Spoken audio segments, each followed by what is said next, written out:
Ukraine stands for 100% openness in the issue of control and monitoring of weapons provided by international partners. This was stated by Andriy Yermak, head of the Office of the President of Ukraine. If our partners help us, they want to see how we use that aid, don't they? And indeed, it is very important for us that our partners feel themselves part of our upcoming victories. Weekly briefings for our foreign partners are held in the Office of the President. I am very glad that the deputies supported my initiative, and an appropriative commission, a special commission of the Verkhovna Rada, was created, which include representatives of all factions of the Verkhovna Rada.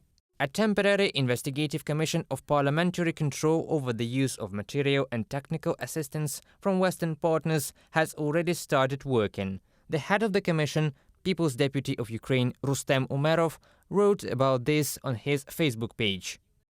An active week of work of our temporary investigative commission of parliamentary control over the use of material and technical assistance that we receive from Western partners. We had a productive meeting with our colleagues from the Ministry of Defense and the Armed Forces of Ukraine. I am grateful to my colleagues for attending the meeting and explaining how Western arms control mechanisms work in Ukraine today: logistics, accounting, distribution and monitoring.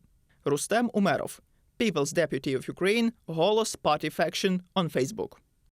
Information about non-transparent schemes for the use of Western weapons by Ukraine began to spread about a month ago.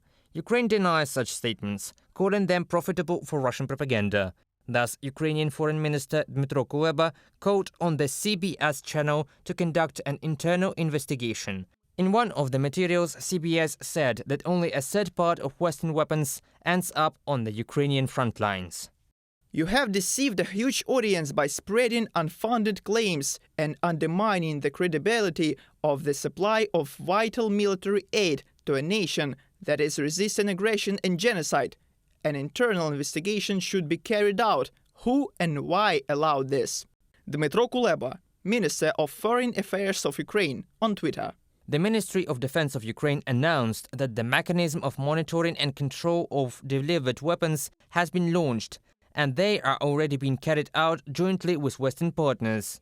Ukraine began to implement the NATO logistics accounting and control system LOGFAS in 2019. In Ukraine, the process of introducing LOGFAS has been accelerated, and the military is already being trained to use this system. The module of the SOTA information and analytical system for monitoring arms supplies to Ukraine from partner countries in the modules of public information, information for official use, and secret information has already been implemented and is being used. Hanna Maller, Deputy Minister of Defense of Ukraine, on Facebook. The information and analytical system SOTA allows to control new deliveries of weapons according to certain statuses. It will show, for example, what is ready for shipment, what is still on the way, or what has already been received by the armed forces of Ukraine. It also allows to analyze weapon deliveries by time, by the period of receiving, as well as determine which deliveries meet NATO standards and which still belong to Soviet-era models. Reported by Pavlo Steinmach, Yulia Granovska, UATV News.